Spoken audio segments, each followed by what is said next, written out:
todos. No sé si tienen alguna duda, algo por preguntar. Buenas tardes, profe. Sí, yo tengo dos dudas en sí. La primera sería con respecto a los signos del trabajo y todo eso, que no me quedó muy claro.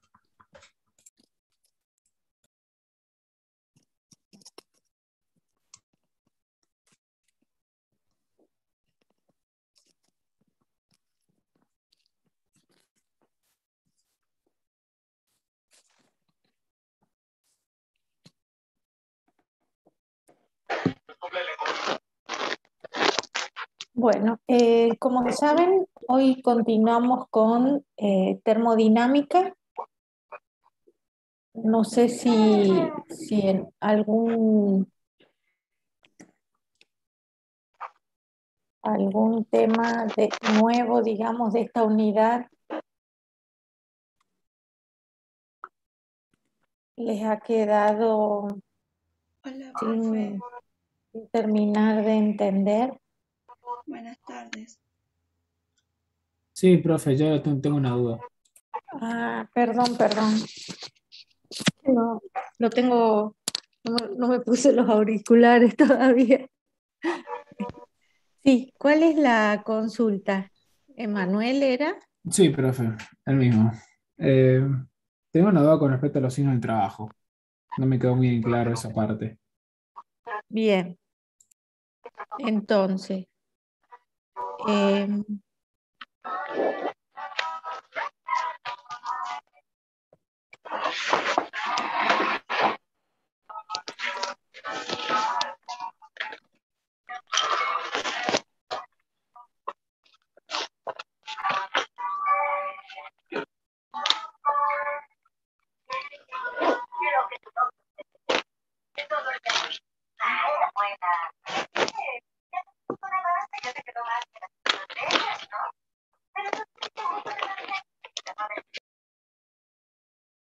bien.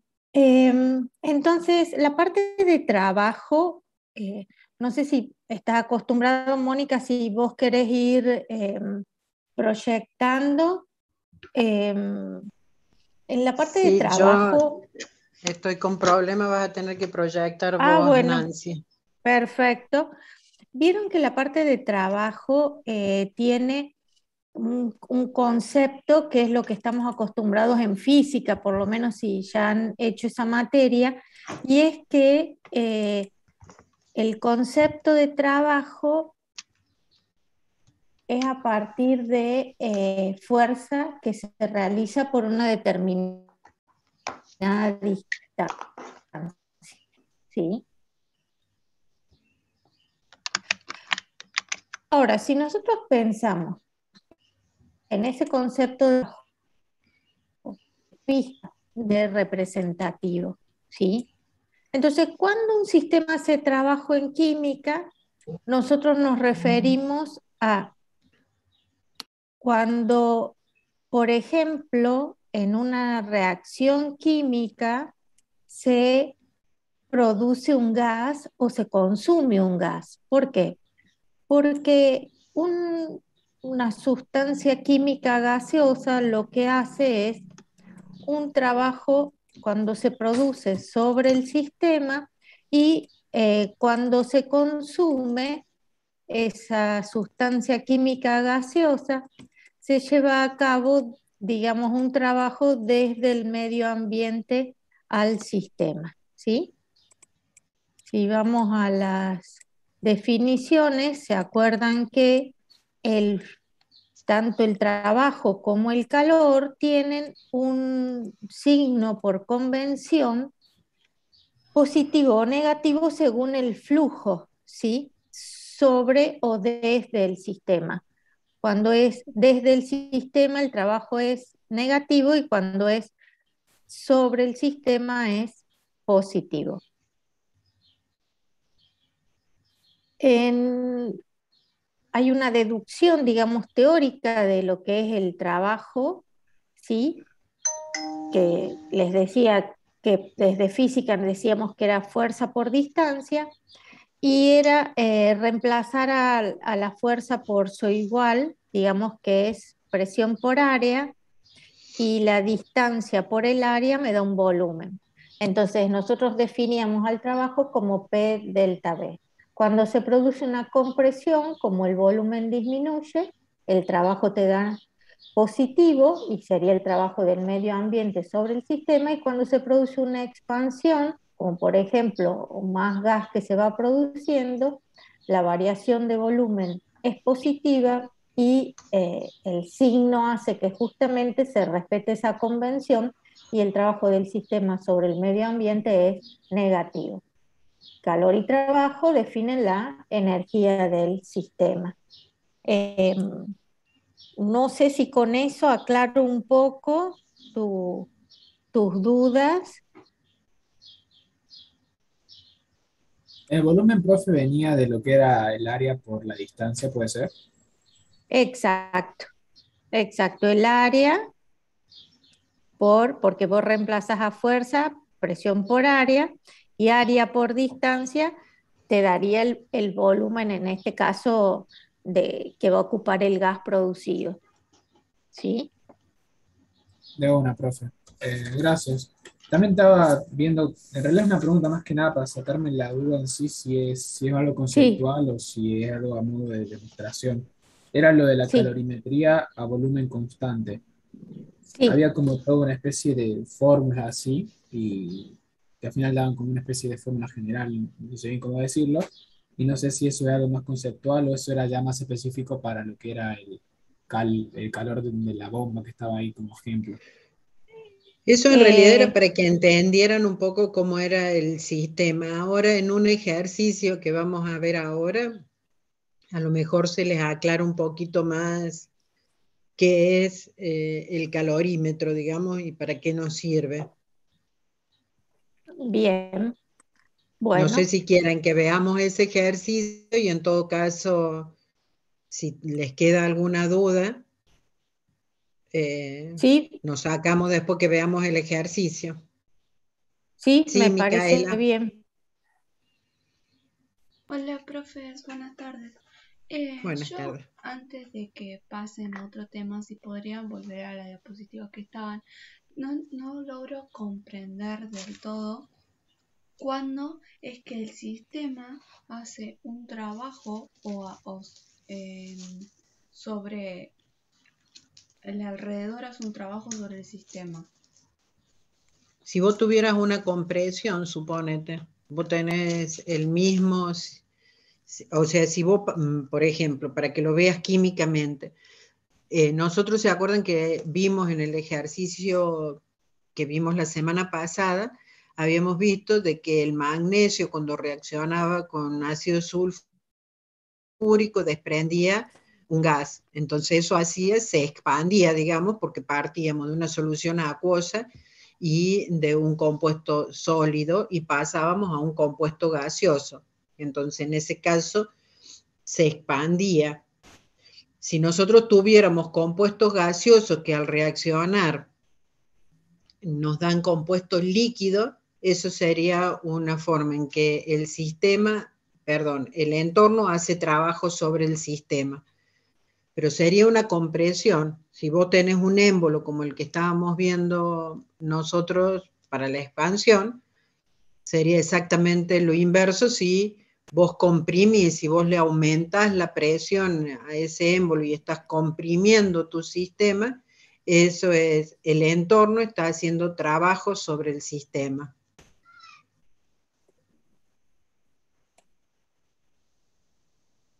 No sé si ahí te quedó claro. Sí, la que diapositiva que también no tengo del todo claro es la de entalpía. Más que nada por las Entalpía fórmulas vimos que solo, aparecen dimos, abajo. ahora vamos a continuar con entalpía, Ah, porque solo vimos una y para que entendieran más nos fuimos a los ejercicios. Entonces vamos a retomar desde esta filmina en adelante. Pero Nancy, si podés pasarme, perdón que te voy a tener que pedir así porque no Sí, pude lo que conectarme pasa que, por la otra máquina. sí, la única duda es, los ejercicios están en esta Ahí En después es- la segunda o la que sigue de esta o las otra. La que sigue de esta ecuaciones termodinámicas, creo que son los ejercicios. Ah, perfecto. No, la otra.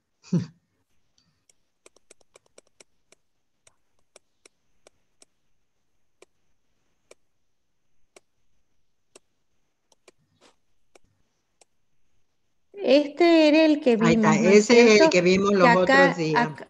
claro, que acá hay un ejemplo de trabajo, me Claro, ese parece. era, ¿se acuerdan que era para que calculáramos un trabajo si se dejaba expandir libremente y si nosotros lo teníamos en un recipiente cerrado con paredes rígidas? Entonces, en el primero lo calculábamos, fíjense que ustedes acá calculan trabajo como el P por delta B, o lo que yo les había dicho que en realidad acá debería ser delta N del hidrógeno, porque es la variación del hidrógeno que tenemos, por R por T. Entonces ahí nosotros calculamos el trabajo que hace el sistema con el entorno, porque al producir un gas aumenta, digamos, el volumen, y entonces ese es el trabajo que hace el sistema con los alrededores. En el caso de que las paredes sean rígidas y el recipiente sea cerrado, donde nosotros no tuviéramos un émbolo móvil, entonces mi volumen no se va a modificar. Entonces, en ese caso, ¿qué va a pasar? El delta B, el volumen 2 menos el volumen 1 va a ser 0. Entonces, en ese caso no voy a realizar trabajo. ¿Sí? No sé si quiere que pasemos para la segunda, Nancy. Sí, sí. Ahí les dice, ahí está, dice, calcular la cantidad de calor necesaria para transformar 250 gramos de hielo que se encuentran a menos 20 grados centígrados en vapor de agua.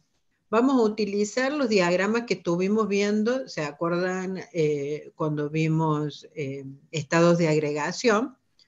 ¿Qué vamos a ver? Nosotros vamos a tener una temperatura en función del calor, y en ese caso, esa temperatura en función del calor, vamos a ir viendo. ¿Se acuerdan cómo era? Nosotros partíamos de un compuesto sólido, íbamos entregándole calor, la temperatura iba a aumentar, íbamos a tener una meseta después, que ahí va a estar el equilibrio, el sólido con el líquido, y la temperatura no se iba a modificar porque todo el calor que le fuéramos entregando iba a servir para fundir el hielo en este caso. Cuando se termina de fundir todo el hielo, seguimos calentando y se va a ir calentando el líquido, digamos, o sea, la temperatura va a ir aumentando hasta que llegue un punto donde aparezca la primer burbujita de calor, en el caso del agua serían los 100 grados centígrados, y a partir de ahí, hasta que yo no pase todo el líquido al estado gaseoso, la temperatura se iba a mantener constante. Entonces, acá lo que nos están diciendo es que calculemos el calor necesario para transformar 250 gramos de hielo, que están en menos 20 grados centígrados, a vapor de agua, es decir, tendría que ir encima de los 100 grados centígrados. Entonces, ¿qué es lo que tendríamos que hacer?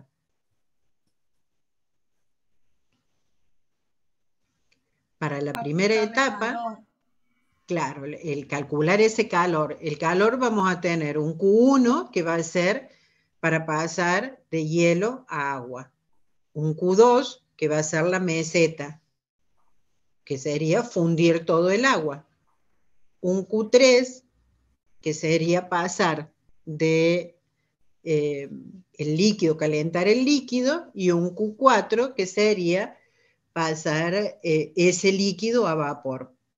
Entonces, ¿cómo lo Profe, una tendríamos? consulta.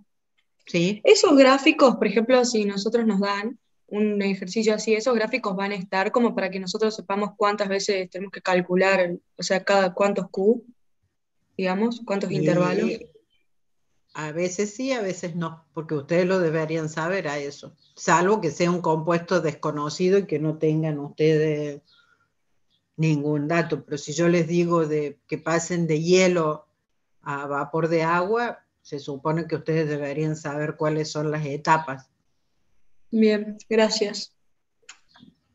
Entonces, para calcular la primera etapa, es decir, cuando pasamos de hielo y que aparezca la primera gotita de líquido, ese Q1, que va a ser igual a la masa de hielo que tengo, al calor específico, y en este caso tiene que ser el del hielo. Acuérdense que cada estado de agregación tiene un calor específico diferente, por el delta T, que en este caso el delta T que sería 0 menos 20, o sea que serían 20 grados. Entonces, en esa primera etapa, yo le agrego 2.500 calorías. Necesito para pasar esos 250 gramos de hielo, que estaban a menos 20 grados, pasarlo a llegar a los 0 grados. El Q2, ¿qué sería? Yo acá, acuérdense que la temperatura no se me modifica, entonces si la temperatura no se me modifica, yo no puedo trabajar con una ecuación que tenga delta T, porque me va a dar 0 el calor ese, y sin embargo yo le estoy suministrando calor, lo estamos viendo en la gráfica. Entonces, ¿qué tendríamos que tener en cuenta en este caso? La masa que yo tengo, que en este caso va a ser exactamente los mismos, los 250 gramos, que teniendo en cuenta con el delta H de fusión, cuánto necesito yo para fundir el hielo. Eso está en tabla, están en los datos en la tabla de la guía, entonces ahí con eso necesitaríamos 20.000 calorías para pasar esos 250 gramos que están, digamos, de hielo a 0 grados para que se termine de fundir todo. El Q3 vuelvo a tener un incremento de calor con un incremento de temperatura. Entonces ahí que tendría que usar la misma ecuación que para el Q1. La única diferencia es que el calor específico en este caso sería el del agua líquida. Entonces, M por C por delta T, y el delta T en este caso que sería de 0 a 100, que es la temperatura o el rango de temperatura en el que el agua se encuentra en estado líquido. Y por último, el Q2, que sería, el Q4, que sería lo mismo que el Q2, con la única diferencia que ahora tendríamos que tener en cuenta el delta H de de vaporización, entonces, o de ebullición. Sería la masa, los 250 gramos, por el delta H de vaporización o de ebullición, y necesitaría 135.000 calorías. Una cosita a tener en cuenta es, ahora qué tendría que hacer, cómo sumo o cómo tengo en cuenta esas 4 etapas en las que fuimos pasando, simplemente sumando cada uno de los calores entregados en cada una de las etapas. Entonces, para calcular el calor total, tendríamos que sumar el Q1, el Q2, el Q3 y el Q4, y ahí nos daría la cantidad de calor que le tenemos que entregar para pasar el hielo que se encuentra a menos 20 grados centígrados, pasarlo como vapor de agua a 100 grados centígrados. No sé si les quedó claro ahí la utilización de cómo calcular calor. ¿Tienen alguna preguntita?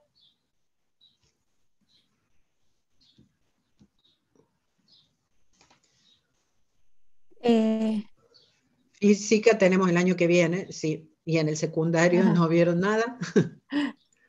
Perdón entonces que yo hago esa alusión. Lo que pasa es que van a ver que cuando, digamos, trabajo fuerza por distancia es algo que uno se le graba como energía cinética, un medio de la masa por la velocidad al cuadrado. Son esos conceptos que siempre se graban, digamos, Claro. que quedan en la memoria.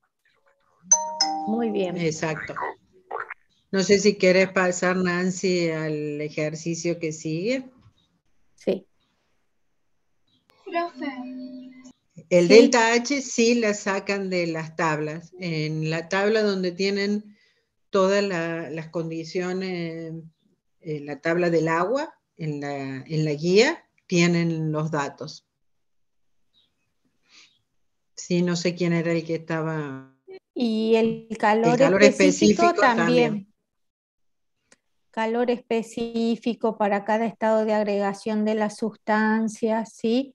Y Sí, y sí se pueden utilizar en kilojoule en lugar de calorías o joule también. Eso sí se puede utilizar. Lo que pasa es que depende, bueno, los datos que tengas y las unidades con las que estés trabajando. No sé sí, quién y era la siempre, que... claro, Germán que preguntaba las unidades, sí, depende, y lo único que en este caso no serían kilojoules por mol, si vos trabajaras en kilojoules serían solo kilojoules porque no estás trabajando con un mol de agua, sino que estabas trabajando con 250 gramos. 250. Exacto. Y el delta H de fusión y vaporización están en tablas y es un valor numérico diferente para cada sustancia, ¿sí? Las únicas que tienen en la guía son las del agua. En el caso de que nosotros le demos algún otro ejercicio, que esa curva de calentamiento la hagamos con algún otro compuesto que sea distinto del agua, le deberíamos dar los datos porque no, en la guía no están.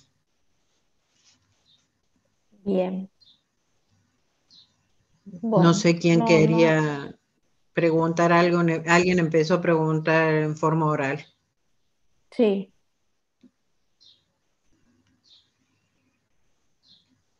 ¿Tienen ¿Nadie quiere alguna pregunta preguntar? más? Bueno, listo.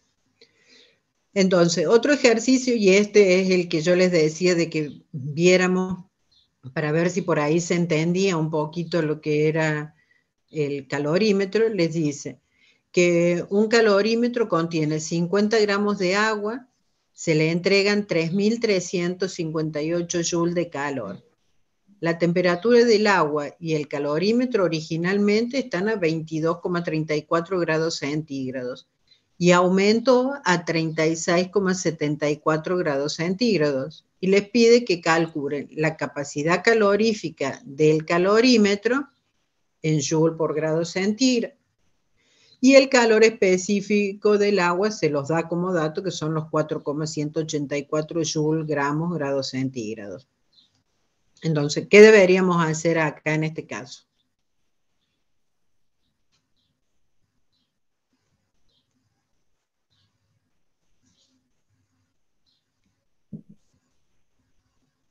¿Qué deberíamos hacer? ¿Se acuerdan cómo es el calorímetro? O sea, yo tendría una reacción y lo que me está diciendo es de que ocurre esa reacción y la temperatura aumentó de 22,34 a 36,74.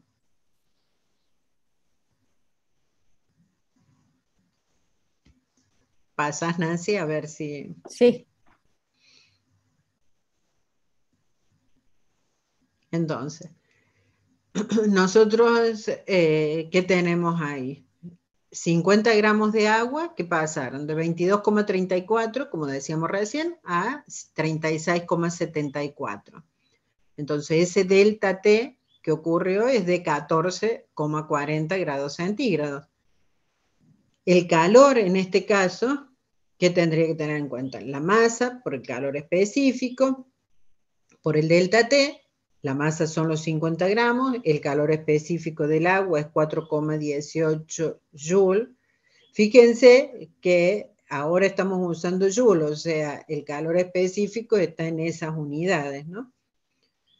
Por los 14,4 grados centígrados, que es el delta T. Entonces necesitaríamos, o el calor, mejor dicho, en ese caso van a ser 3.012 joules. La cantidad de calor entregado dice que fueron, como dato me los dan, 3.358 joules. La diferencia entre esos dos calores sería la cantidad de calor que absorbió el calorímetro. ¿Sí? Entonces, la cantidad de calor que se le entrega son 3.358 joules de calor, menos la cantidad de calor que a mí me significó calentar esa masa de 50 gramos de agua, de 22,34 a 36,74, entonces el calor en general sería 346 joules. Para obtener la capacidad del calorímetro, no se ve, Nancy, abajo, no sé, Ah, bueno, serían es eso de... los 3,46 joules sobre los 14,40, o sea, el delta T, estamos haciendo con el delta T, y eso me daría 24 joules por grado centígrado, que es la capacidad calorífica que tiene el calorímetro. No sé si se le generó alguna duda. Lo que hizo ahí, profe, fue lo mismo que hicimos con las gráficas esas, porque había un delta T, tipo calculamos el calor nada Claro, más porque por acá, o solamente por sea, sol. lo que te dice es que el calorímetro ese tiene los 50 gramos de agua y se le entrega una cantidad de calor. La temperatura del agua y la del calorímetro estaban a 22,34. Eso aumentó a 36,74. Entonces lo que te pide es, bueno, ¿cuánto absorbió el calorímetro? Si yo le entregué 3.358, pero en realidad necesité 3.012 joules, la diferencia entre esos dos es lo que me va a absorber el calorímetro. Y para obtener la capacidad del calorímetro, claro, es utilizando el calor sobre el delta T y ahí obtener la capacidad del calorímetro. Claro, claro. Gracias, profe. Los Ahí, 346 que sobran, que preguntan ahí, en realidad no es que sobran, es la diferencia entre el calor entregado y el calor que yo necesitaba para pasar, o el calor que se usó para pasar esa masa de agua de 22,34 a 36,74. Esos son los 346, es decir, es la diferencia entre el calor que vos le entregaste a ese calorímetro y el calor que vos necesitabas para calentar esos 50 gramos de agua, pasar a hacer ese salto térmico. si te parece, vuelvo al esquema del calorímetro para ver Dale. si lo ven un poco más. Ocurre una reacción, ¿sí? Que desprende calor. ¿Quién toma ese calor si el sistema es cerrado? El agua que rodea al reactor y el calorímetro como equipo, ¿sí? Que está conteniendo el agua y el reactor. Si, si la reacción desprendió una determinada cantidad de calor, la parte que absorbió el agua es la que se calculó en función de la masa del agua y la temperatura que aumentó. Y la parte que absorbió el calorímetro se calculó por diferencia entre el calor que desprendió la reacción y la que absorbió el agua. Esa diferencia es el calor del calorímetro, que dice que es la capacidad calorífica, acá dice BOM, que sería la bomba calorimétrica, que son distintos modos, digamos, de definir el equipo, nada más, de nombrarlo, perdón. El calor de la bomba calorimétrica es la capacidad calorífica de la bomba por el delta T. El delta T es el mismo que sufrió el agua, que se calentó, lo mismo se calentó el equipo. Pero como el material es diferente, no es agua, sino que es un equipo, pueden ser paredes de aluminio, ¿sí? Como tenemos en el laboratorio, despejamos la capacidad calorífica de acá, sabiendo que el calor es la diferencia entre lo que desprendió la reacción y lo que absorbió el agua. No sé si ahora les quedó un poquito más claro cómo es.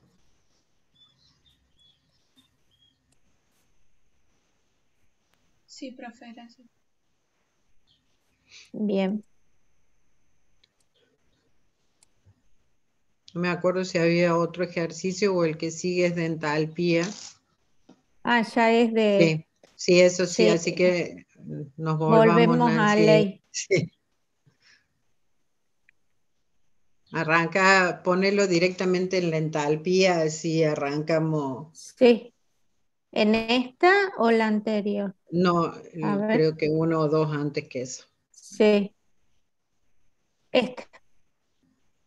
Y la anterior, ahí está, esa mejor así arrancamos de cero. Si bien la Sí. vimos la clase pasada, pero bueno, ¿qué habíamos dicho la clase pasada? Esos cambios de entalpía, y como la entalpía es una función de estado, nosotros tenemos en cuenta el valor final menos el valor inicial. Por eso siempre hablamos de un delta H, es decir, de una variación de entalpía. Recuerden que al ser funciones de estado solo nos interesa el valor final menos el inicial, sin importar por el camino que se transcurra. Y las ecuaciones que podemos tener presente es, cuando nosotros hablamos a presión constante, se acuerdan que habíamos dicho que el calor medido a presión constante es a lo que nosotros denominamos entalpía. La entalpía la podemos relacionar con el delta E, es decir, la variación de energía que existe. ¿Cómo la podemos relacionar? Con las ecuaciones que ustedes tienen ahí, que las estuvimos viendo en la clase pasada de cómo se deducían. Entonces, esa variación de entalpía podemos definirla de manera general como la variación de energía más delta N por R por T. Ese delta N por R por T es cuando nosotros estamos trabajando con gases. Y siempre vamos a tener, si nosotros graficamos entalpía en función del avance de la reacción, como esas dos gráficas que ustedes tienen ahí, que si la reacción es endotérmica, la energía de los productos va a ser mayor que la energía de los reactivos de los que partimos. Mientras que si la reacción es exotérmica, la energía de los productos va a ser menor que la energía de los reactivos de los cuales partimos. Recuerden que la energía, nosotros la curva esa de energía, tenemos una energía de activación y después o caemos por debajo de donde está la energía de los productos y en ese caso la reacción sería exotérmica, o quedamos por encima de la energía de los reactivos y entonces en ese caso la reacción sería endotérmica. Pasamos, Nancy. Dentro de las ecuaciones termodinámicas o termoquímicas que nosotros podemos hablar, son ecuaciones químicas que indican el estado físico de los reactantes y productos. ¿Se acuerdan que la clase pasada yo les había dicho de que era fundamental cuando nosotros trabajábamos en una reacción química para trabajarla termoquímicamente, teníamos que especificar el estado de agregación de reactivos o productos? ¿Se acuerdan que el ejemplo que les había dado era que no era lo mismo que yo tuviera como productos agua líquida o que tuviera como productos agua en el estado gaseoso? Entonces las energías van a ser diferentes. Entonces siempre tenemos que tener en cuenta el estado de agregación. Las relaciones de masas y las variaciones expresadas como delta H, habitualmente expresada como delta H0, que ya vamos a ver, es lo que ustedes tienen ahí. Podemos hablar de distintos tipos de ecuaciones termoquímicas, pero el significado del delta H es exactamente el mismo. Por ejemplo, si nosotros hablamos de una reacción de combustión donde se quema metano en presencia de oxígeno, vamos a tener dióxido de carbono y agua, esa reacción es exotérmica, y entonces hablamos en ese caso del delta H de combustión. El delta H de combustión, cuando uno habla de la combustión de cualquier hidrocarburo, salvo que se especifique otra cosa, siempre es la reacción del hidrocarburo con oxígeno, que va a dar dióxido de carbono y agua. Dióxido de carbono gaseoso, agua en el estado líquido. En esas condiciones nosotros hablamos de que ese es el delta H de combustión, en este caso del metano. El delta H de vaporización, si bien no tengo involucrada una reacción química, simplemente es un cambio de fase, yo paso del estado líquido al estado gaseoso, y en ese caso el delta H de vaporización son 44 kilojoules por mol, que en este caso, fíjense que estamos hablando de que la reacción es endotérmica o ese calor de vaporización. El de fusión, que sería cuando pasamos del estado sólido al estado líquido, el delta H de fusión es 6,1 kilojoules por mol. O también podemos hablar del delta H de formación, es decir, cuando reaccionan dos elementos para dar un compuesto. En ese caso es el delta H de formación, por ejemplo, del agua.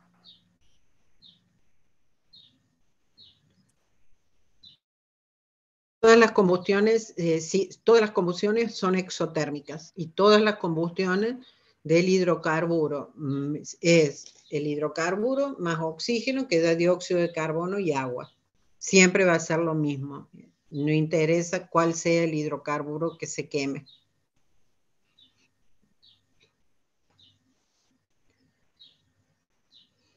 Entonces, como nosotros dijimos de que el delta H es una función de estado y que podemos trabajarla independientemente del camino que recorramos, porque si nosotros vamos, vuelvo al ejemplo de la energía potencial, si nosotros pasamos del punto a la cima de esa montaña y vamos por el camino azul o vamos por el camino rojo, la energía potencial es exactamente la misma. Si nosotros quisiéramos valorar el trabajo entregado, en ese caso el trabajo no va a ser el mismo. Pero la energía, bueno, y en este caso el delta H, como son funciones de estado, no interesa el camino recorrido. Entonces, la energía intercambiada en forma de calor en una reacción química es la misma tanto si la reacción ocurre en una etapa o en varias etapas. Es decir, o voy por el camino azul, que es más directo, o voy por el camino rojo sorteando distintos obstáculos. En el caso de una reacción química es que la reacción ocurre en una sola etapa o puede ocurrir en varias etapas. Entonces, por ejemplo, yo tengo que el carbono más oxígeno me forma dióxido de carbono. Pero a su vez, el dióxido de carbono se descompone en monóxido de carbono y oxígeno. Cada una de esas reacciones está involucrada un delta H, en una exotérmica y en la otra endotérmica. Pero si nosotros hacemos la reacción total, fíjense que el dióxido de carbono yo lo puedo simplificar como si fuera un método matemático, digamos, entonces me quedaría que el carbono más el oxígeno me forma dióxido de carbono más agua. ¿Y cómo lo hago? Simplemente sumando algebraicamente esos dos valores. Entonces me daría que el delta H de esa reacción es igual a menos 110,5 kilojoules. Entonces, por mol sería, ahí está, en uno está y en el otro no. Entonces,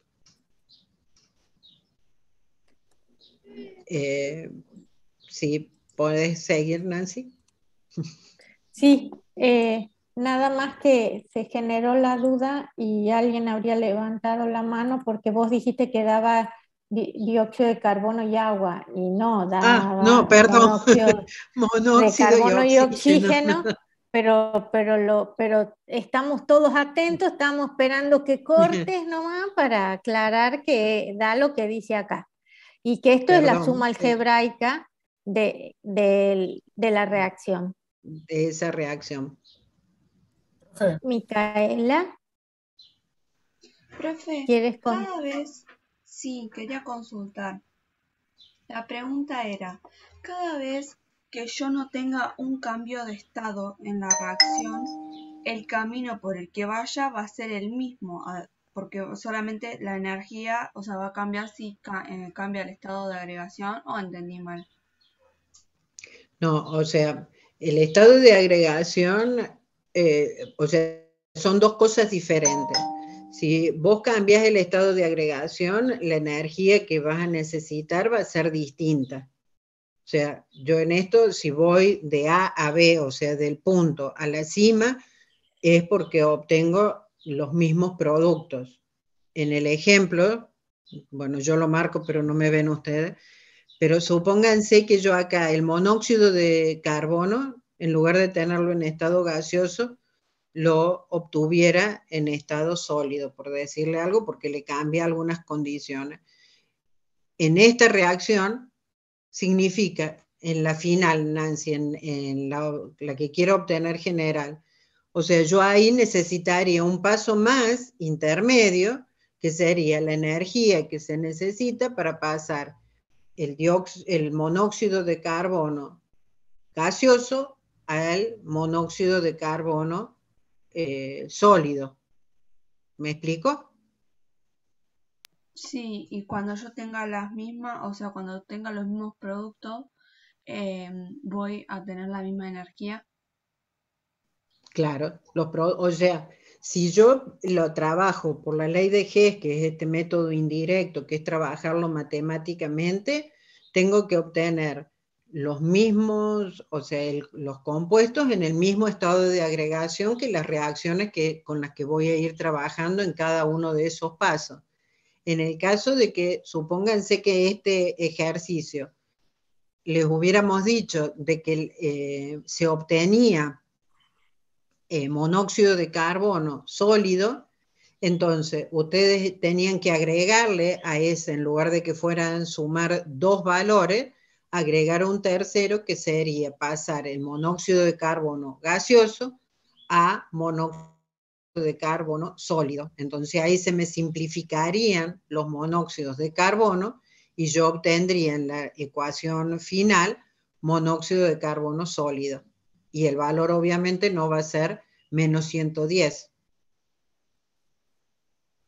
Sí, Emanuel. Profe, y si en el caso de que el dióxido de carbono en la primera de todas las reacciones no se descomponga en monóxido de carbono y oxígeno, ¿no se cumpliría esta parte de la ley? ¿O cómo sería? ¿Cómo? O sea, veo que ahí en la primera reacción le da carbono más oxígeno y le da dióxido de carbono. Y después ese dióxido de carbono como que se descompone algo así, o no sé cómo lo que pasa ahí, que produce monóxido de carbono y oxígeno. Entonces, mediante esta ley, por lo que entendí, es como que se pueden unir esas dos ecuaciones y simplificar el dióxido de carbono. Pero todo porque el dióxido de carbono Claro. se volvió a como descomponer. Pero en el caso de que el dióxido de carbono no se descomponga, Nosotros no se estaríamos podría. hablando, lo que pasa es que son dos cosas diferentes. Una cosa es el calor que te desprende a vos la reacción cuando reacciona carbono con oxígeno para dar dióxido de carbono. Y otra cosa es el valor, porque acá no lo tenés, cuando reacciona carbono más oxígeno para dar monóxido y oxígeno. O sea, son dos valores de delta H distintos.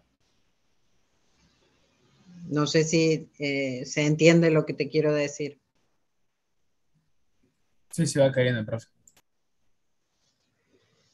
Lo que preguntaban del kilojoule por mol, sí, yo recién les dije, es más, por mirar que faltaba el mol ahí, es que le dije mal y dije dióxido de carbono y agua.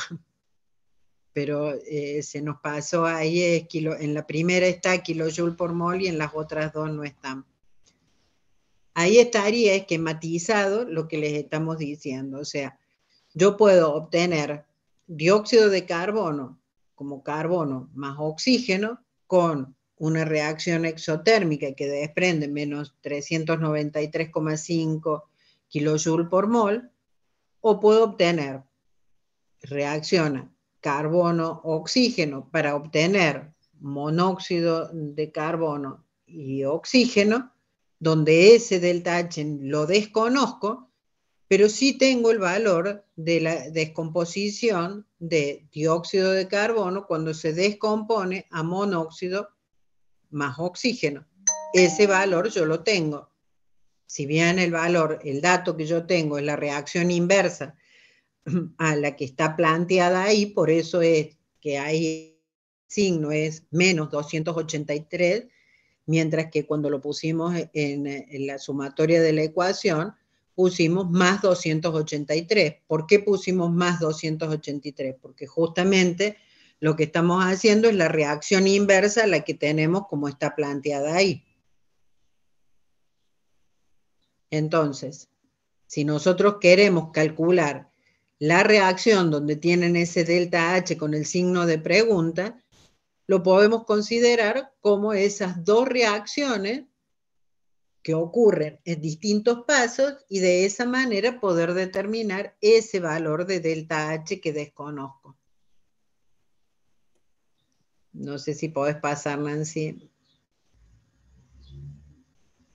Entonces, cuando uno habla de la ley de Hess, nosotros podemos hacer la referencia como general que el delta H de la reacción es igual a la sumatoria de N por el H de los productos menos la sumatoria de N por el H de los reactivos. Y entonces, de esa manera también podemos calcular cuánto es el delta H de esa reacción.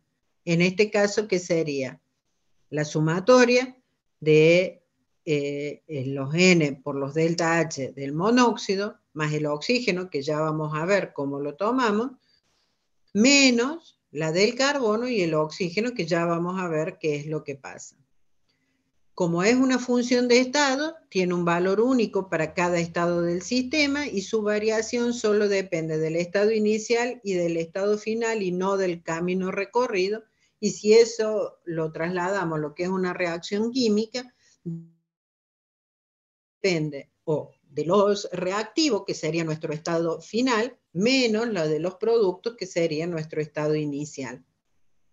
Entonces, Lavoisier lo que dijo, estoy viendo que hay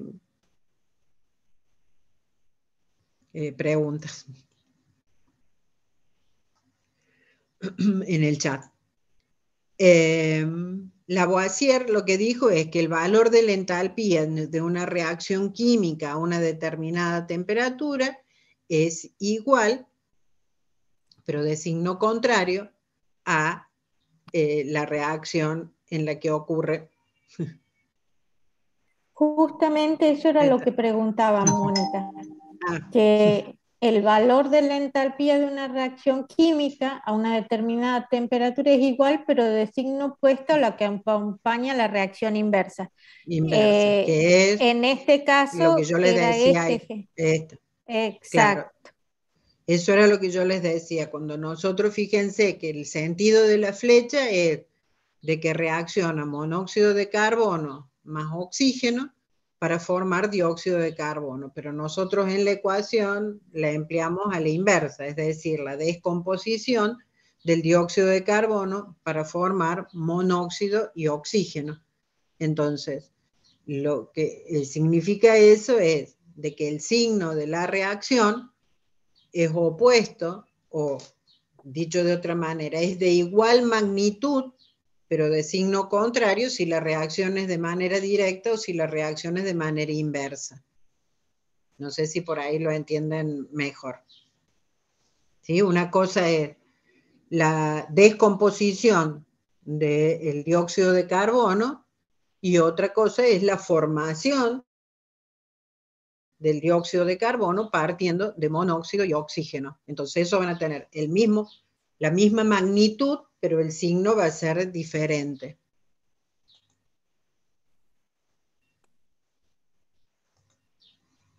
Bien. Otro concepto que es fundamental es la entalpía. Micaela, Sí. perdón, Micaela levantó la mano. Profe, la ley de Hess es un método matemático entonces. que Claro, sí, es un método matemático que te sirve para trabajar con funciones de estado, en este caso con el delta H. Ya lo vamos a ver en uno de los ejercicios y a ver si por ahí se les clarifica un poquito más. gracias. Y lo que pregunten en el chat, que dice en el caso la reacción sería exotérmica, claro, la reacción, en el caso de la reacción que está planteada como de descomposición, es una reacción endotérmica, pero la reacción inversa va a ser exotérmica. ¿Sí? O sea, va a ser endotérmica en un sentido y exotérmica en el sentido contrario o viceversa. No sé si les quedó claro eso.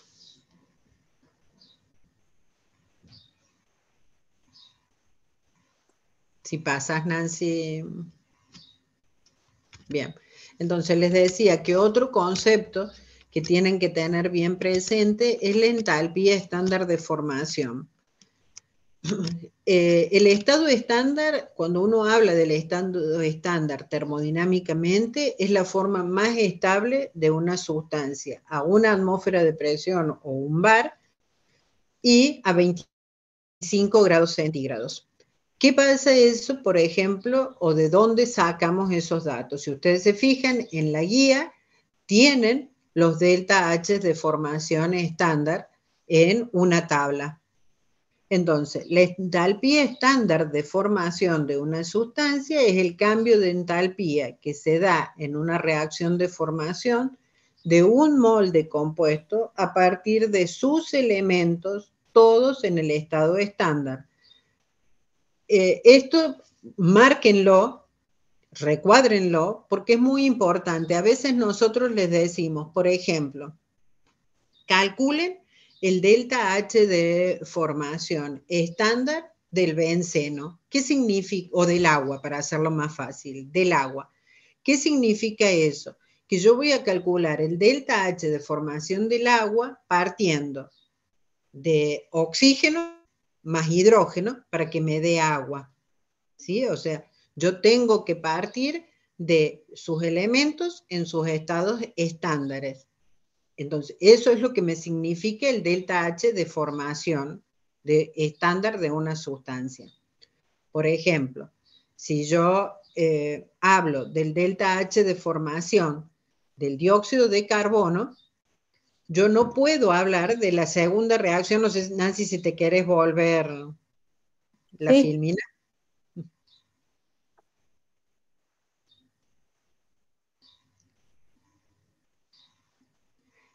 O sea, ahí nosotros vemos que tenemos el dióxido de carbono, que lo podemos obtener en la primera, que es a partir de carbono y oxígeno. Ese delta H, que es a partir de carbono y oxígeno, ese delta H es el delta H de formación estándar del dióxido de carbono. La inversa de la segunda, o la que está acá en la gráfica, es decir, que el dióxido de carbono se forme a partir de monóxido de carbono y oxígeno, que tiene un valor de delta H, ese es un delta H de reacción para formar dióxido de carbono o de formación, pero no sería el delta H de formación del dióxido de carbono. No sé si entienden cuál es la diferencia.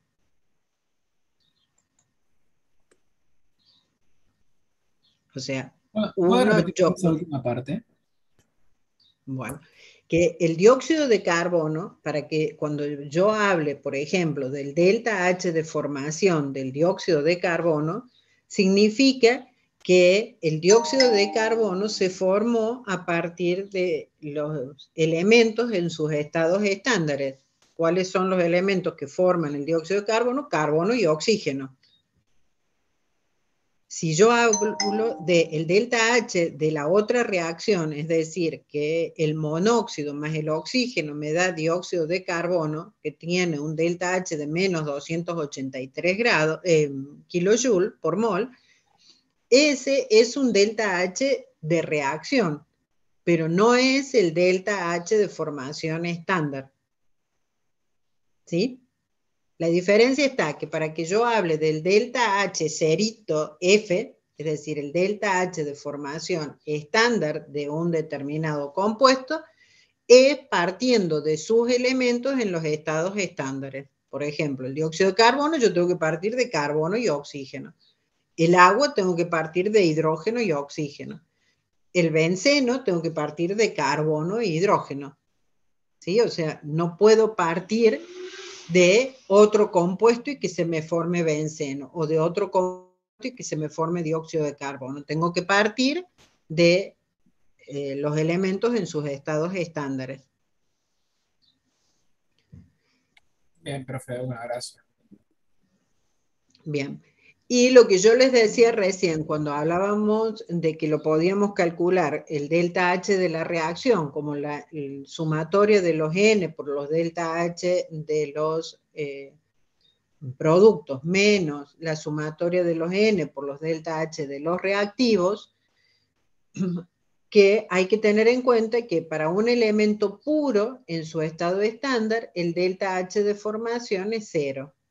¿A qué me refiero? El oxígeno, como oxígeno bimetálico, el delta H de formación del oxígeno es 0. El delta H del ozono va a ser distinto de 0 porque si bien está formado por oxígeno, pero no es el estado más estable del oxígeno. Entonces, en ese caso, el delta H de formación del ozono sería distinto de 0. No se ven las filminas abajo, no sé. Pero bueno, es lo que les dije. Uno es el del oxígeno y el otro es el del ozono.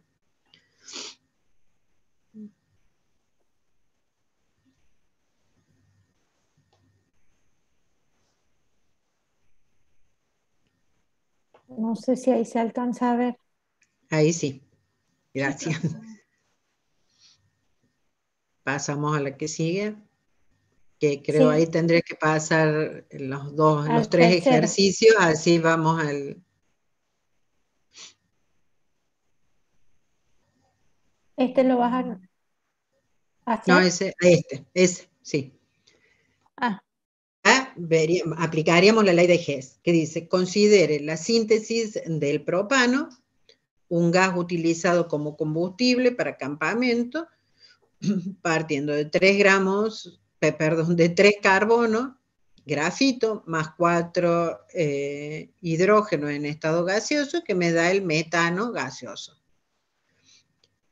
Es difícil medir el cambio de entalpía de esta reacción. Sin embargo, las entalpías de reacción estándar de combustión son fáciles de medir y se dispone de los siguientes datos. Entonces, tenemos que el propano, cuando se quema, forma dióxido de carbono y agua y libera menos 2220 kilojoules.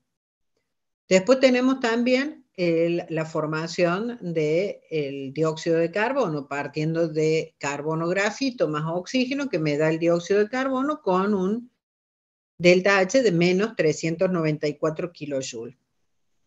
Y la formación del agua, partiendo de hidrógeno y oxígeno, que es menos 286 kilojoules. Esas son las 3 ecuaciones que nosotros tenemos, los valores de delta H. Pero nosotros la que queremos medir es partir de 3 carbono grafito más 4 hidrógenos que me dé el propano. Entonces yo debería trabajar para poder aplicar la ley de Hess con esas 3 ecuaciones, trabajarlas matemáticamente para poder obtener el delta H de la reacción que estoy buscando. ¿Qué significa trabajarlas matemáticamente? Que la sumatoria de todas esas 3 ecuaciones a mí me tiene que dar la reacción general, que es la que yo estoy buscando. Entonces, ¿qué deberíamos hacer? ¿Podría ser primero como entre la reacción 2 y 3? ¿Qué Y de hacer ahí, qué? bueno, es lo que sería este artilugio matemático, ¿no? Vas a tener que aplicar a las 3. Primero hay que invertir la primera, profe. Exacto, ese sería algo que debemos hacer porque en realidad el propano en la primera yo lo tengo como reactivo y lo necesito que esté como producto. Entonces, si yo invierto, ¿qué significa? Al dar vuelta a la reacción, tengo que cambiarle el signo, el valor del delta H. Esa reacción que al quemarse con oxígeno el propano me da una reacción exotérmica, la reacción de formación del propano tendría que ser positiva. Esa es una. Que es, en el caso, el segundo caso, dice, para que el propano figure como producto, hay que invertir la ecuación 1, que es, bueno, eso está bien. Ahora, ¿qué tendríamos que hacer? Fíjense de que ahí tenemos 3 carbonos y en la reacción, en la segunda reacción, nosotros tenemos solo un carbono. Entonces, ahí ¿qué tendría que hacer? Multiplicar toda esa ecuación por 3. Entonces tendría 3 carbonos más 3 oxígenos, que me da 3 dióxido de carbono.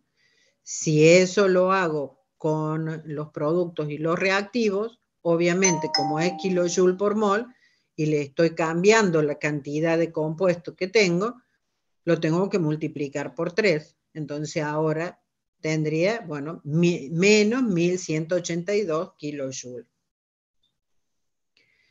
Después, para suprimir el agua y el oxígeno, tendríamos que multiplicar la ecuación 3 por 4. Entonces tendríamos 4 hidrógenos más 4 sobre 2, me quedarían 2 oxígenos, más 4, que me dan 4 moléculas de agua. Lo mismo que recién, como multipliqué por 4 reactivos y productos, incrementé la masa, el valor del delta H también lo tengo que multiplicar por 4.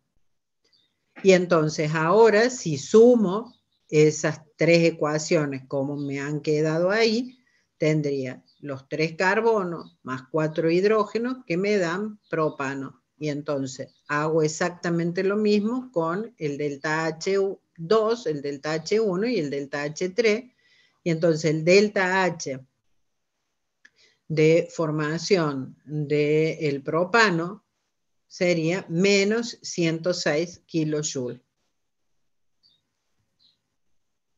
No sé si ahí les quedó un poquito más claro cómo se trabaja cuando uno aplica la ley de Hess. Sí, Mica. Profe, ¿por qué para suprimir el agua y el oxígeno debo multiplicar por 4? Porque vos ahí tenés 4 hidrógenos, ¿sí? En la reacción. Entonces tengo que tener 4 hidrógenos también para que cuando sume a mí me aparezcan 4 hidrógenos. ¿Sí? Sí, profe, gracias.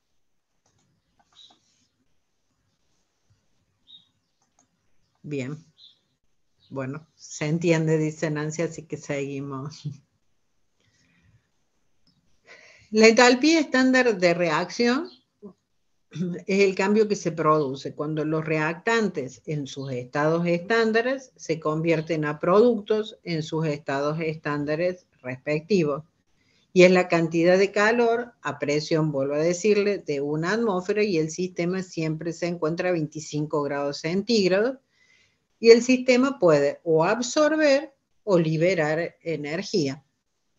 Entonces, en una reacción genérica de A más B que me da C más D, ¿qué habíamos dicho? Que el delta H de reacción va a ser igual a la sumatoria de los N delta H de productos menos los de N delta H de reactivos.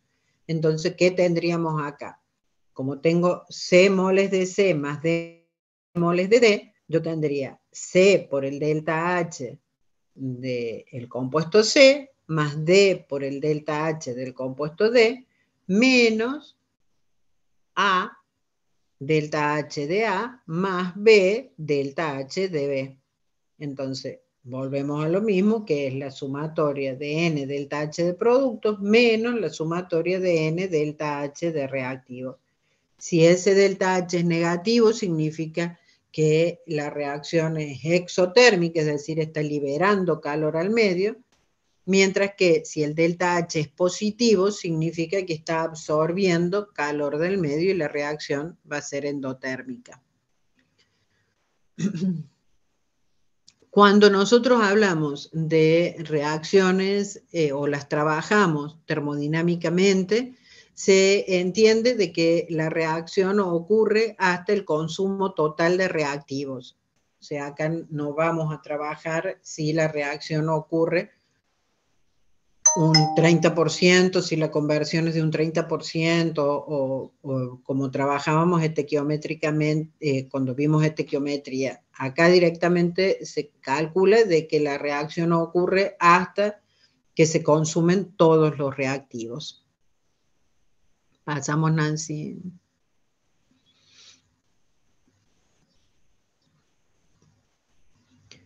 Bueno, otra entalpía estándar que podemos definir es la entalpía estándar de combustión. Es el cambio, yo lo que les vuelvo a decir es, nosotros todo lo que estamos viendo es exactamente lo mismo. Nosotros estamos hablando del delta H de reacción, el delta H de combustión, el delta H de disolución, o sea, cualquiera de los delta H con los que trabajé. La definición es exactamente la misma, lo único que estamos haciendo es cambiando el tipo de reacción que estamos teniendo. Recién habíamos hablado del delta H de combustión, el delta H de reacción. Ahora hablamos del delta H de combustión y es exactamente lo mismo, es decir, es el cambio de entalpía por mol de una sustancia que se quema en una reacción de combustión en condiciones estándar. Siempre va a ser exotérmico y siempre me va a dar dióxido de carbono y agua, salvo que a lo mejor tenga algún contaminante o algún otro compuesto que tenga nitrógeno y entonces ahí se especifica qué se produce como reactivos, como productos, digamos, qué compuestos se producen a partir de esos nitrógenos. Pero si la reacción es de combustión nata, es decir, que yo tengo un hidrocarburo limpio que reacciona o se quema en presencia de oxígeno, siempre voy a tener dióxido de carbono y agua.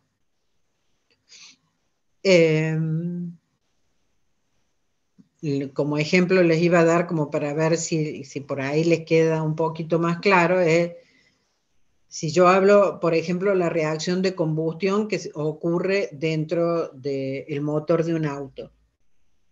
Si el combustible fuera totalmente puro y no tuviera contaminantes, la reacción que ocurriría en ese caso sería dióxido de carbono y agua. Entonces ahí como que no tendría contaminantes extras que tiro a la atmósfera.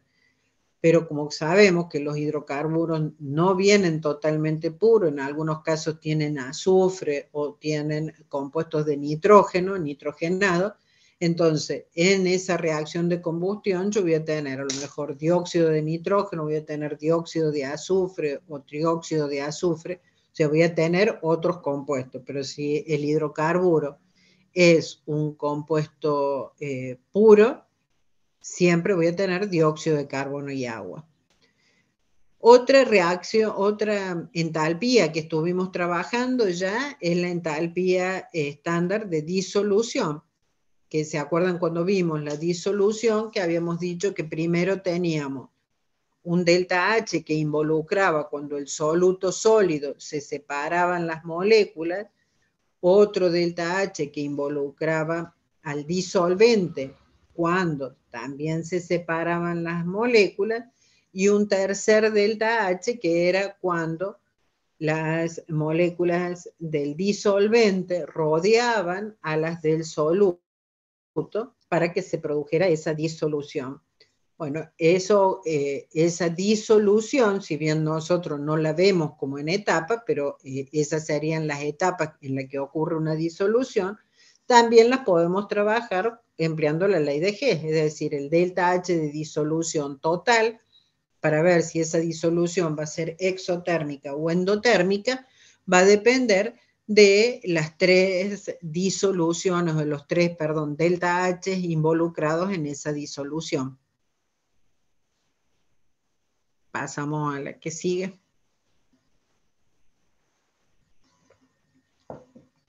También habíamos hablado de entalpía de enlace, que habíamos dicho, inclusive habíamos hablado de cuánta energía nosotros le teníamos que entregar para romper un enlace simple, cuánta energía para romper un enlace doble, cuánta energía para un enlace triple, que habíamos hablado conceptualmente cuando vimos enlace.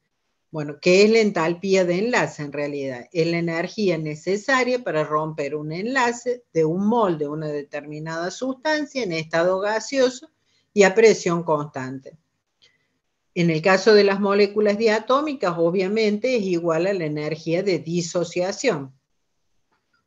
Entonces, la energía o el delta H de ese enlace, de disociación del enlace, es igual a la energía del enlace. Por ejemplo, ¿a qué nos hacemos referencia cuando hablamos de moléculas diatómicas? Al oxígeno diatómico, al hidrógeno, al nitrógeno, cualquier molécula que pueda existir en estado diatómico.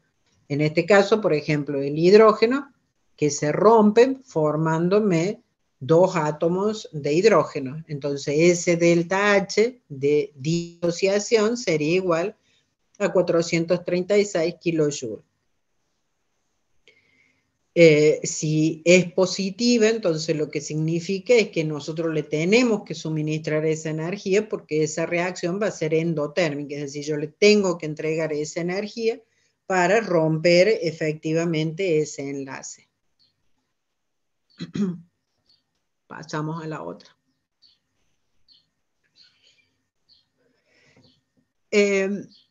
También habíamos visto, ¿se acuerdan que hacíamos referencia a una reacción estándar y una reacción,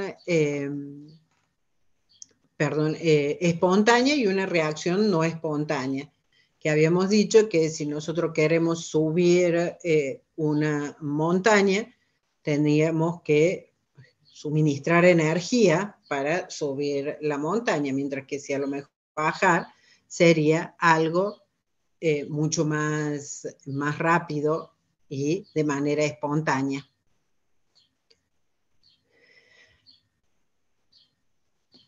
Eso estaba viendo el chat que dice que si es solo para enlaces covalentes, no, son también para enlaces iónicos. ¿Se acuerdan que vimos cuando vimos la energía reticular, que habíamos dicho que habíamos analizado cuando pasábamos de un compuesto al otro? Primero rompíamos el enlace, después lo ionizábamos, después pasaban al estado gaseoso y demás, y medíamos una energía reticular. Eso era la energía reticular de un compuesto iónico, y eso es específicamente aplicando la ley de Hess para hacer ese circuito de Van Hoff que habíamos visto cuando vimos energía reticular.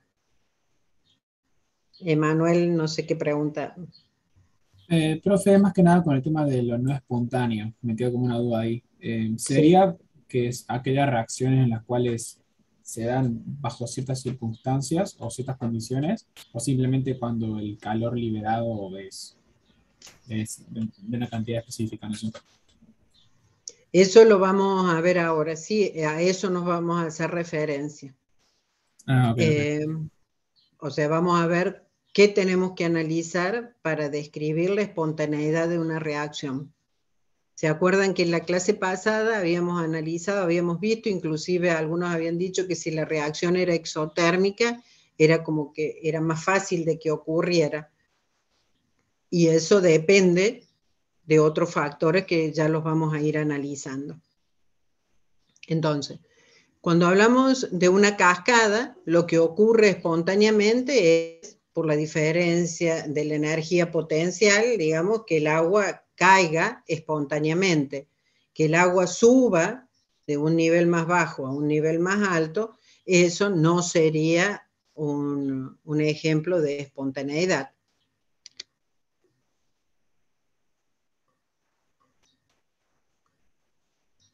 Acá estoy viendo que dice, ¿cómo podría explicarme la fórmula que aparece en la entalpía estándar de enlace? ¿Te podés volver, Nancy, por favor?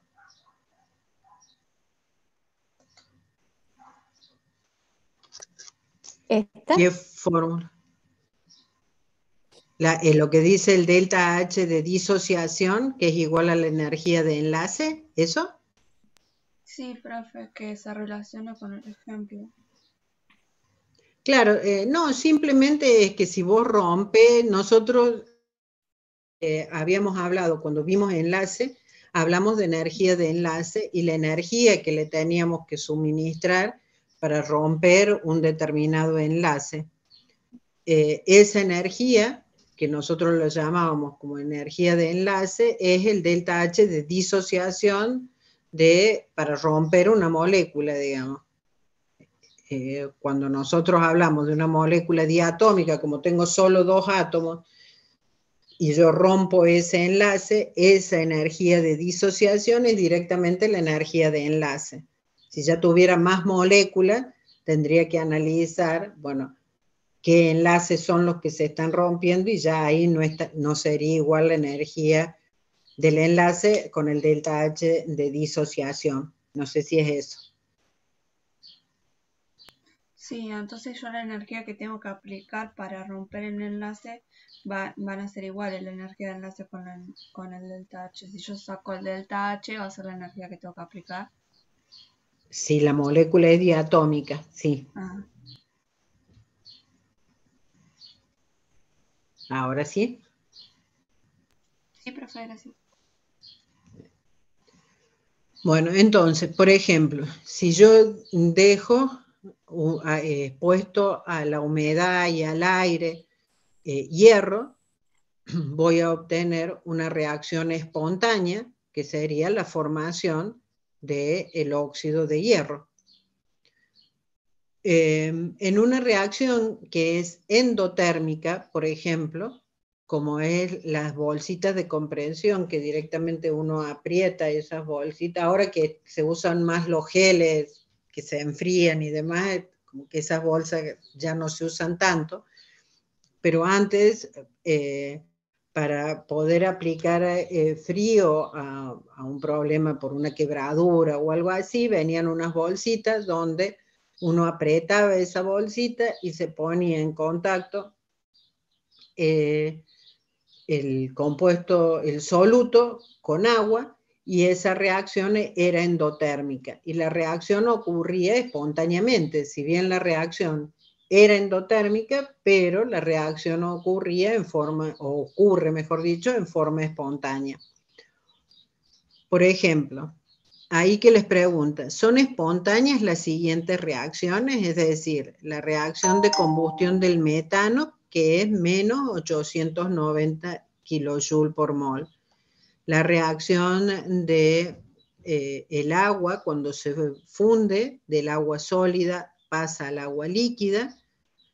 El nitrato de amonio, que es una reacción muy exotérmica, ocurre a mucha velocidad, y el nitrato de amonio, o sea, es explosivo, que pasa, se descompone en nitrato y el ion amonio. Esas reacciones es el delta H de 25. ¿Ustedes me podrían decir si esas 3 reacciones son espontáneas o no?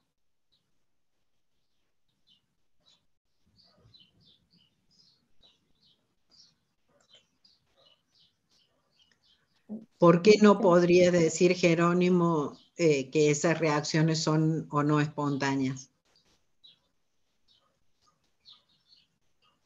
O sea, ahí hay una reacción que es exotérmica y una reacción que es, y 2 reacciones que son endotérmicas.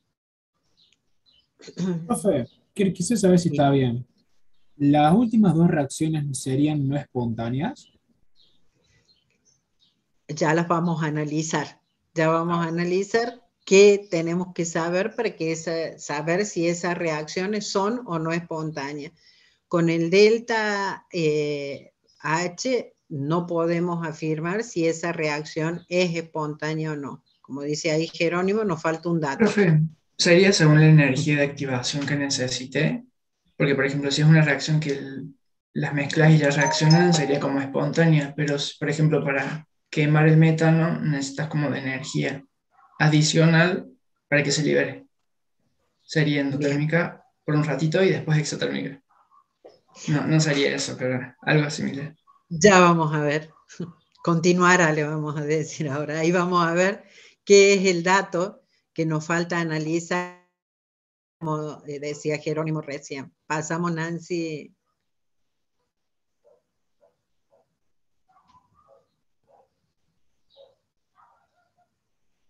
Bien, el dato que nos falta es el valor de la entropía. O sea, nosotros tenemos que tener ambos datos, entropía y entalpía, para poder describir si una reacción es espontánea o no es espontánea. Entonces, para predecir la espontaneidad de un proceso se necesita conocer esos dos aspectos, la entalpía y la entropía. La entropía es una medida del desorden o el caos molecular del sistema. Nosotros también es una función de estado, o sea que vamos a trabajar con un S final menos un S inicial, o S de productos menos S de reactivos. Y en una reacción química, bueno, trabajamos así, igual que cuando trabajamos la entalpía, es decir, la entropía o la variación de entropía en una reacción química es igual a la sumatoria de los N de los productos menos la sumatoria de los N por los S de los reactivos. La entropía, les vuelvo a decir, es una función de estado. Y los procesos que si bien ya habíamos estado hablando de procesos espontáneos y procesos no espontáneos, cuando hablamos de un proceso espontáneo, son aquellos que ocurren naturalmente sin una causa o un estímulo externo. Por ejemplo, si ustedes ven ahí los que están esquiando, el que baja, el que desciende, simplemente por una diferencia de energías potenciales va a descender de manera espontánea. Mientras que el que está subiendo va a tener que hacer un trabajo para poder subir esa energía potencial. Los procesos no espontáneos, entonces, son aquellos que para producirse se requiere un estímulo externo, es decir, en el caso del esquiador, bueno, realizar el trabajo para poder subir esa montaña. Pasamos a la que sigue. Sí, no sé si Emanuel quiere preguntar de acá. Sí, en Lo realidad, había visto. profe, era lo de procesos espontáneos. Tipo, sería como que dos reactivos, si los coloco así juntos, obviamente, con toda en una plaquita, no sé. Es como que si de por sí solo se forma el producto y no le tengo que estar dando como ciertas condiciones ni nada por el estilo, especiales. Exactamente, claro. Eso sería espontáneo. O sea, yo pongo en un reactor los reactivos y reaccionan espontáneamente. Claro, por lo tanto no ¿Sí? se Eso es requeriría de añadir energía y sería claro. Y otra isotérmico. cosa que es importante, si bien ya después la vamos a trabajar, pero para que la tengan en cuenta, es que si una reacción es espontánea, como está planteada, significa que la reacción inversa va a ser no espontánea y viceversa. Si yo tengo una reacción que es no espontánea como está planteada, la reacción inversa va a ser espontánea.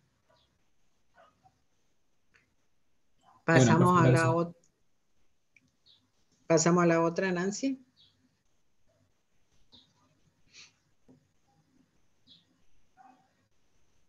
Bien, entonces habíamos dicho que la entropía lo que me medía era el caos molecular. Entonces, fíjense los ejemplos que ustedes tienen ahí. La entropía de una muestra va a incrementar si la temperatura aumenta. ¿Por qué creen ustedes eso? Si yo aumento la temperatura, ¿qué pasa con las moléculas? se van a Se van a mover mover cada más. vez más rápido. Entonces va a haber un mayor caos. Entonces la entropía va a aumentar. No es lo mismo que yo tenga, por ejemplo, agua a 5 grados a que tenga agua a 80 grados. A 80 grados la entropía va a ser mayor porque el caos molecular va a ser mayor. La entropía de un gas incrementa conforme aumente su volumen. Lo mismo que recién, o sea, no es lo mismo que yo lo tenga un determinado número de moléculas en un recipiente de 10 mililitros a que tenga esa misma masa de gas en un recipiente de 50 mililitros. ¿Qué va a pasar en el de 50 mililitros? Al tener mayor espacio, las moléculas se van a mover más, porque acuérdense que el gas intenta ocupar todo el volumen del recipiente que los contiene, entonces va a haber mayor movimiento mientras mayor sea el volumen de ese recipiente. La mezcla de sustancias o la disolución de sólidos en líquidos causa un incremento de entropía. ¿Se acuerdan que esto, cuando habíamos visto la ley de Raoult y las disoluciones, ya Nancy les había comentado que tenía que ver con la entropía también?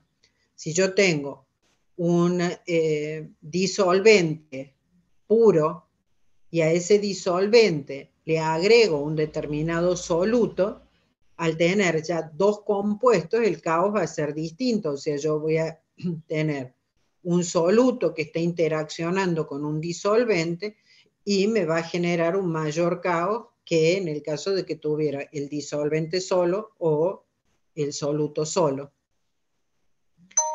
El incremento del número de partículas también causa un aumento de entropía. Mientras más masa yo tenga, mayor entropía voy a tener. Tengo más moléculas, tengo más electrones que están interaccionando entre sí.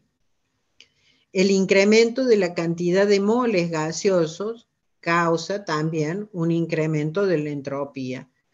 Es similar a cuando aumenta el volumen. Mientras más número de moles gaseoso tengo, más movimientos voy a tener. Mientras mayor sea la masa, mayor movimiento voy a tener, mayor caos voy a tener. Si nosotros pasamos, por ejemplo, como tienen ahí el dibujo, que pasamos de un sólido al líquido y al gaseoso, la entropía va a ir en aumento. ¿Por qué? Porque en el estado sólido las moléculas están mucho más rígidas una al lado de la otra.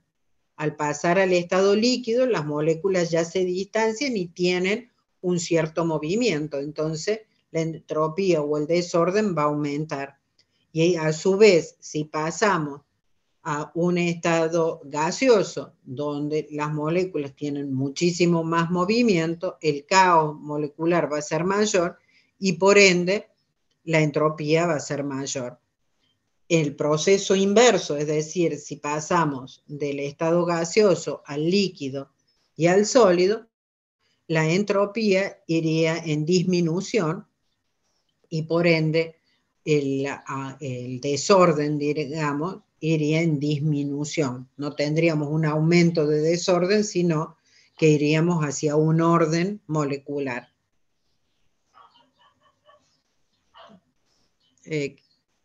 Me parece que lo que dice, que preguntan qué dice abajo que no se logra ver bien, creo que es lo que les dije al último, en el proceso inverso. Sí, es lo que les dije ahí al último. O sea, el proceso inverso, si pasamos del gaseoso al líquido al sólido, iría aumentando el orden y por ende una disminución de la entropía. Pasamos, Nancy, a la que sigue.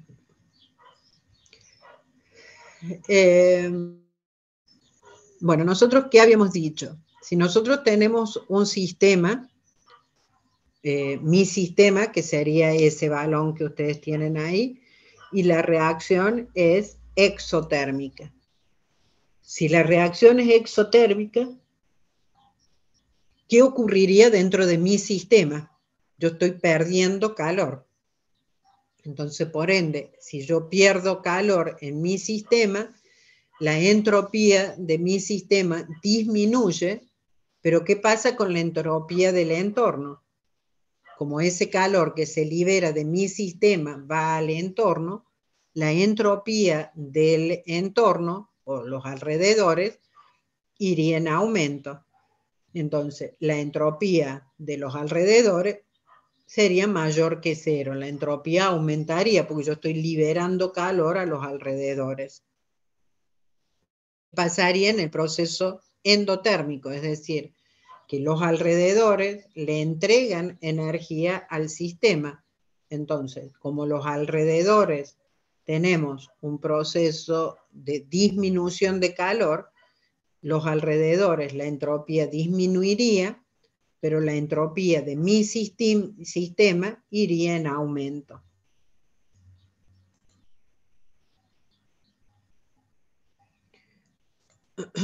Entonces, ¿cómo calculamos esa entropía? Dijimos que al ser una función de estado sería delta H de los reactivos menos el delta H de los productos, cada uno multiplicado por sus coeficientes estequiométricos.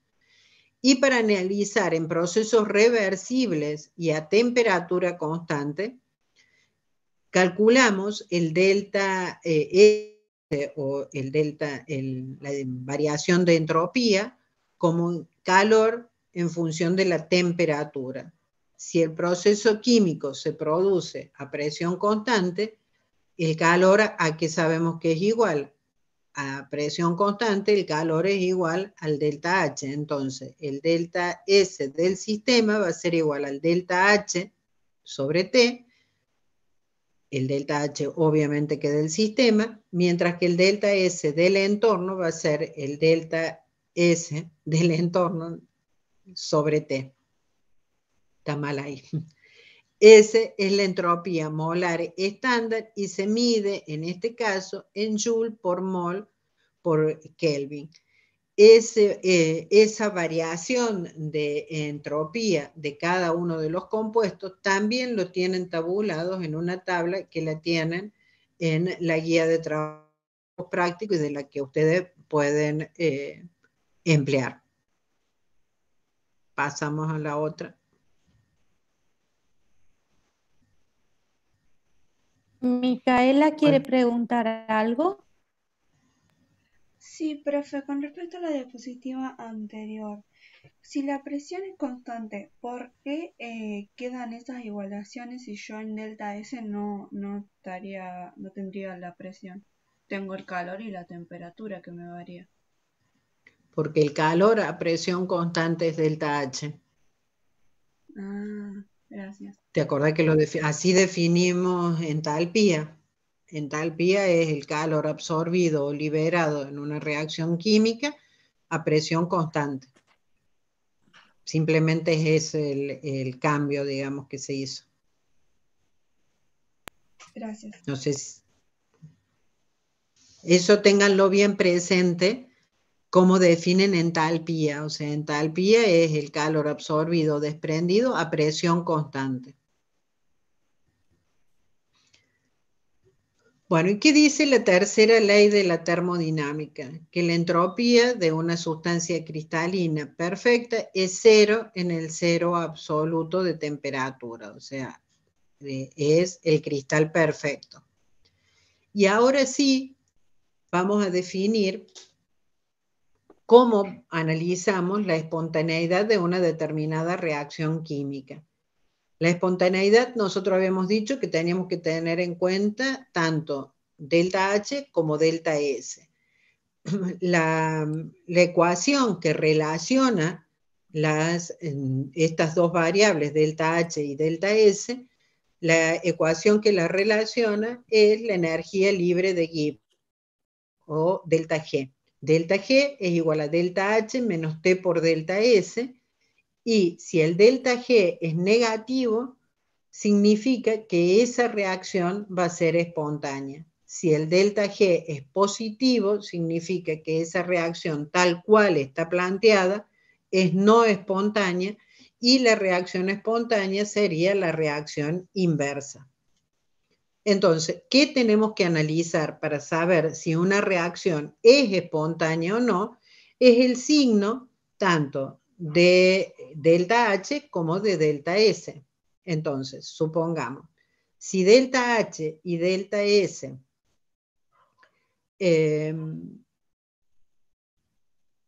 esperen que me estoy confundiendo. Si delta H es menor que 0, es decir, delta H es negativo, pero delta S es mayor que 0, ¿qué va a ocurrir? Si delta H es menor que 0, bueno, yo estoy marcando, Nancy, puedes marcar, perdón, puedes marcar vos. Si delta H es menor que 0 y delta S es mayor que 0, me quedaría menos delta H menos T por delta S. Entonces nos va a dar siempre negativo, es decir, esa reacción va a ser espontánea, cualquiera sea el valor de la temperatura a la que trabaje. ¿Sí? Profe, la profe Nancy dejó de compartir y no se ve nada. Sí. Se me fue internet. Se me fue internet. Ahí, déjame, Nancy, no hay problema, comparto yo, aunque no tenga animación. Bueno.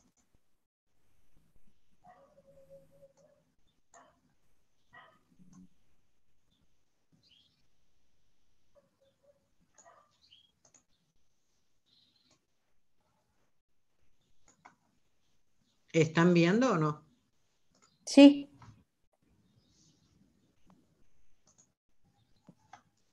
Y lo ven. Nada más que estamos viendo la primera ley de la termodinámica, no estamos viendo la diapositiva de la energía libre de Gibbs. ¿Ni están viendo que yo estoy pasando? No, se clavó, para mí se clavó en la primera ley de la termodinámica. Bueno, espérate que ahí busco la filmina que quiero y abro ahí. Bueno, ahí si no, comparto, Moni. No, ahí está. Ahí ya la puse en la que quería compartir. Dale. ¿Ahora sí? ¿Ahora No, sí? Ahora sí, sí. Bien, bueno. Entonces, yo lo que les decía era que si teníamos que el delta H es menor que 0, significa que este valor va a ser negativo. Y el delta S es mayor que 0, significa que el delta S es positivo. Entonces, positivo por menos me quedaría negativo, con el menos de del delta H, el delta G me va a dar siempre negativo sin importar la temperatura en la que me encuentre. Entonces, esa reacción va a ser siempre espontánea, independientemente de la temperatura en la que trabaje.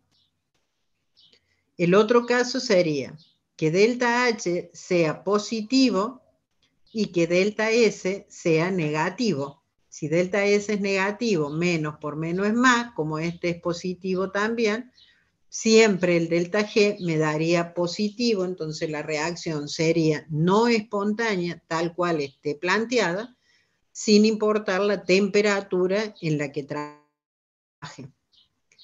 El otro caso que tendría es que delta H sea menor que 0, es decir, que delta H sea negativo y delta S sea menor que 0. ¿Eso qué significa? Si delta S es menor que 0, sería menos y menos, y el delta H es negativo, voy a tener que analizar a qué temperatura se produce ese cambio, hasta qué temperatura la reacción va a ser espontánea y a partir de qué temperatura la reacción deja de ser espontánea. Entonces, la reacción va a ser espontánea a bajas temperaturas porque ¿qué tengo que buscar yo? Que el término de menos delta H sea mayor a este término que sería el que me queda positivo. Entonces, a bajas temperaturas, el término delta H va a ser superior al término de T por delta S. Mientras que si trabajo a altas temperaturas, el término T por delta S va a ser mayor al término delta H entonces prevalecería el signo positivo y el delta G me daría positivo, y eso significa que a altas temperaturas la reacción sería no espontánea. En el caso que el delta H sea positivo y el delta S sea positivo, nosotros vamos a tener que prevalecer este término T por delta S para que sea superior al término de delta H para que el delta G me dé negativo.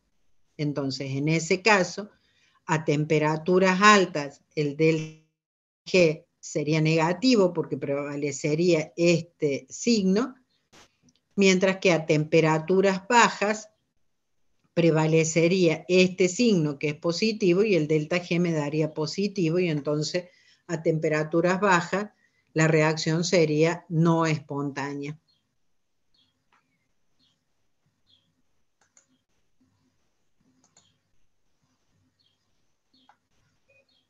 Y ahí lo tienen, bueno, exactamente lo mismo, es decir, analizando lo mismo que fuimos haciendo recién para analizar si la reacción es o no espontánea. Entonces, si tenemos que el delta H es negativo y el delta S es positivo, espontánea a todas las temperaturas porque el delta G me va a dar negativo. Si el delta H es positivo y el delta S es positivo, va a ser espontánea a altas temperaturas porque la reacción que va a prevalecer va a ser, o sea, la que tiene que prevalecer es el T por el delta S para que el delta G me dé negativo. Si el delta H es negativo y el delta S es negativo, va a ser espontánea a temperaturas bajas porque tengo que hacer que el delta H sea mayor al término de T por delta S. Y en el último caso, que el delta H sea positivo y el delta S sea negativo, la reacción va a ser no espontánea siempre, porque cuando el menos delta S por el menos T por delta S me va a dar positivo. Si yo sumo estos dos, el delta G me va a dar positivo, y entonces la reacción va a ser no espontánea a cualquier temperatura. Entonces, con eso terminamos lo que es termodinámica. No sé si les ha quedado alguna pregunta por hacer.